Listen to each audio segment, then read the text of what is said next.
Hey guys, thanks for watching. Thanks for listening. This is your host Tom Sire from On the Hot Podcast. Today, this will be a solo episode, just your host only. We have officially hit episode 90, so this is the 90th episode of On the Hot Podcast. Still going strong, following a year and a half in. This episode is going to be coming on all four of our platforms: our Instagram account, our Facebook account, our YouTube account, and our Apple Podcast account. So let's dive into the first segment where I'll be talking about the NBA and I'll be sharing my thoughts on NBA All-Star Weekend. So I'll be diving into what happened from Friday night, Saturday night, and Sunday night in Utah, Lake City, of where the All-Star events transpired over NBA All-Star Weekend. So let's start off with the NBA All-Star Game. Let's start off with the guy who won the MVP of the All-Star Game, which was Jason Tatum.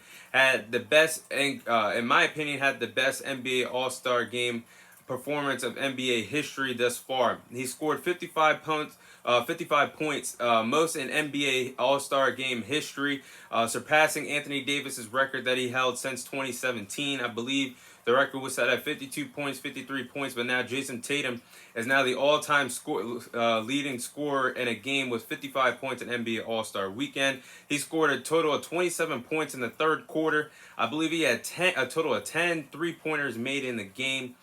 So truly incredible performance from Jason Tatum in that NBA All-Star Game.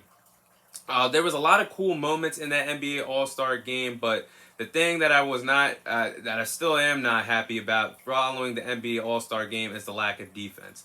The lack of defense degrades, to my opinion, the NBA All-Star Game. We need to see some more competitive nature out there. I understand the guys are out there having fun, not trying to risk an injury, but for viewerships to make viewers happy and to tune in to NBA All-Star Weekend, the NBA is officially the big time sport that's supposed to have all the eyes all on them ever since the NFL season ended last week.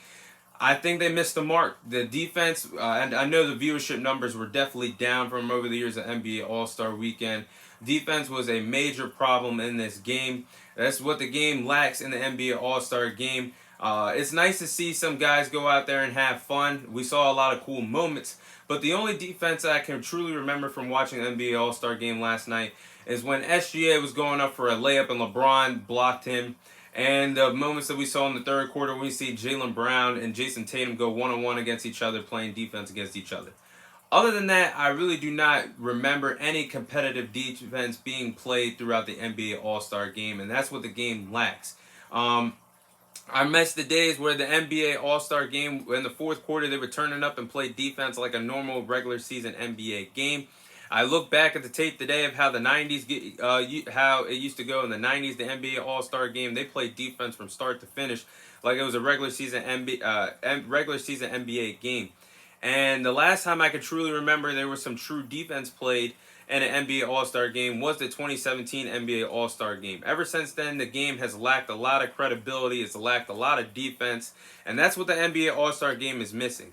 Another reason why the NBA All-Star Game didn't feel really special at all is we see key players like LeBron James only play a half due to injury. He scored 13 points but suffered a hand injury and was out for the second half of the NBA All-Star Game, who was one of the captains as well for the NBA All-Star teams.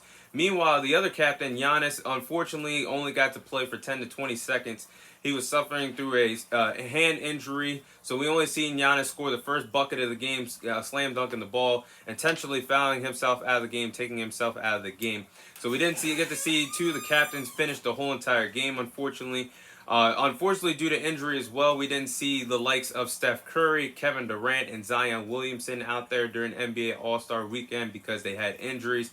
Coming into the NBA All-Star Weekend, so which sideline them, all three players would have been starting for their respective conferences. So that I think that's why the NBA All-Star Game did not feel as special as what I thought it would have come this past weekend. Let's talk about the dunk contest. It was a great dunk contest. It was filled with a lot of guys that I never heard of. Truly, the only guy that I ever heard of heading into the dunk contest was Trey Murphy.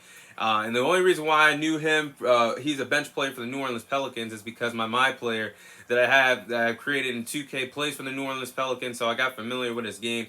And I got familiar with his game watching him play in Pelicans games in his role off the bench. But other than that, I never heard of the other three guys. Kenyon Martin, I know his father played in the NBA, but I was never familiar with his game, even though he's a part of the Houston Rockets. Jericho Sims, I never heard of him, a player for the New York Knicks. And Mac McClung, I never heard of him either heading into this NBA All-Star game. And Mac McClung is a guy that's going to get a lot of talk around the NBA community for quite some time because he stole the show and truly stole the show of NBA All-Star Weekend, in my opinion. He had amazing dunks all night and finished the NBA dunk contest in dominating fashion, hitting a 720 dunk to officially win his first NBA dunk contest. He's the first ever G League player to compete in a dunk contest. Mac McClung deserves a lot of credit because he brought a lot of credibility back to the NBA All-Star Dunk Contest. This contest was getting watered down. This contest was truly not cared about much anymore. I believe in 2021 the contest didn't even get him much love to the point where it was showcased during the halftime show of the NBA All-Star Game, which has never happened, and I don't believe it's ever happened. I don't believe it's going to happen ever again. But that goes to show you from the last 2 years, 2021, 2022, how watered down the dunk contest has truly been. And Mac McClung deserves a lot of credit because he just brought a lot of credibility back to this dunk contest, a contest that was taken advantage of. Basically, a contest that was just there to be a part of the NBA All-Star Weekend. A contest that was about to be taken over by the three-point contest being the main event of Saturday night in an NBA All-Star Weekend. Mac McClung truly saved the dunk contest, and he has officially said he will be back next year to defend his championship in the dunk contest. So, thanks Mac McClung for saving the dunk contest. He should be in the NBA pretty soon after that performance. We look at the three-point contest. We saw the 8 best three-point shooters that the league has to offer today battling out in the three-point contest. We saw, in my opinion, the guys that truly disappointed me in the three-point contest were Tyler Hero, Julius Randle, and Kevin Huerter. They truly disappointed me in the three-point contest. Tyler Hero, all three guys looked like they ran out of gas. Their shooting forms were not correct of how you're supposed to compete in a three-point contest when you got to shoot the ball for approximately 60 seconds. And all three guys showed fatigue and did not do good in the first round. So all scoring under 20 points in the first round. The three-point contest saw in the finals, we saw Damian Lillard, Buddy Hield, and Tyrese Halliburton battle it out to see who was going to be the three-point contest champion. Damian Lillard won the contest, won his first three-point contest in 3 attempts, I believe. He's the first ever Trailblazers player to win a three-point contest in NBA All-Star Weekend. I thought it was pretty cool that he wore his Webster University jersey out there, his college jersey, a university and a program that gave Damian Lillard a chance because he was not a high recruit coming out of high school and did not have a lot of D1 offers coming out of high school. When it's crazy when you think about it, he's one of the best point guards in the NBA and one of the best point guards of all time. Webster University gave him a chance, and he did not forget them and wore his jersey out there. Never forget where you came from. I thought that was a pretty cool moment. And then I turned my attention to the Rising Stars game in the finals because the format is broken down now. We have a total of 4 teams that battled out to get to the championship of the Rising Stars game now. That is a new format that was kicked in 2022 NBA All-Star Weekend. But in the finals, we saw Team Pau Gasol take on Team Joakim Noah, with Team Pau Gasol winning in the Rising Stars championship with a total of 25-20. 25 was the threshold that you had to reach in order to win the Rising Stars championship this year in the final game after playing in the game. But we saw Jose Alvarado won the Rising Stars MVP after hitting the fadeaway game-winning shot, which was a 3-point shot. He's an underrated. To me, the NBA Rising Stars game is an underrated event in the NBA All-Star Weekend. It showcases the stars of tomorrow that the NBA has to offer, which shows us that the NBA is in great hands when the guys of LeBron James, KD, Steph Curry, Giannis, Damian Lillard. I keep going on and on. When all these big guys walk away, we can lean on the Rising Stars game to see what the NBA future has to offer. For example of that, and the players that were showcased in the Rising Stars game this year, we've seen 2022 first overall pick from the Orlando Magic, Paolo Banchero. In the game, we saw Jaden Ivey, Scotty Barnes, Jalen Green, Evan Mobley, and Josh Giddey in the game. I think the Rising Stars game is also a great showcase, I should say, that shows players in their rookie season and their sophomore season, they get a chance to shine at NBA All-Star Weekend. So this is one of the events that I look forward to and did not disappoint this year. I'll say some things about NBA All-Star Weekend, how I feel the weekend should be moving forward to bring more viewership and to bring the credibility back to NBA All-Star Weekend. So what should be replaced in the NBA All-Star Weekend, and what events should be added to NBA All-Star Weekend?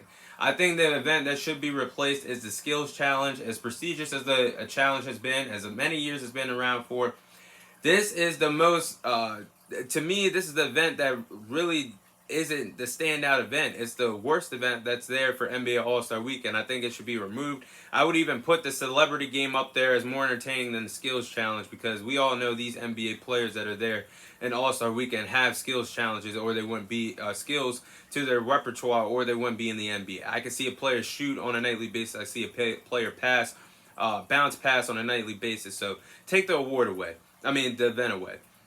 I think that event should be removed. Remove the skills challenge and replace it with a 1v1 tournament. I think this will be a great addition to NBA All-Star Weekend. You would have, of course, the big players who don't participate in the dunk contest wouldn't be a part of it. Guys like LeBron, John Morant, Steph Curry, Kevin Durant, Giannis, all those guys would not be in this one-on-one tournament because they don't participate in the dunk contest. So therefore, you can skip those big-time players can skip the competition. What I have in this idea and would be interesting for the NBA to have moving forward, you could have the winner, you could have players playing it and have a big cash prize. For example, there's a lot of guys in the league that do not make the money that superstars make of a Joel Embiid, a LeBron, a Kevin Durant. All the top superstars make their bread, but there's a lot of players out there that have not earned the big contract or will never see a big-time contract in their NBA career because they're role players. So you can have a big cash prize for the winner who wins the one-on-one tournament. This will be great.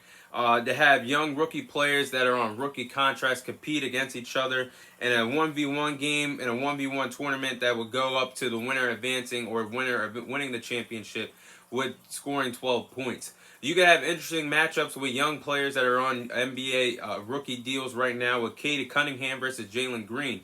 You could have Scotty Barnes versus Jonathan Kuminga. Or you could have Paolo Banchero versus Jaden Ivey. I think that's a great concept that the NBA All-Star Weekend should have. They should take out the skills competition and replace it with a 1v1 tournament. But those are my thoughts on how I felt about NBA All-Star Weekend. Hopefully we can improve the NBA All-Star game moving forward.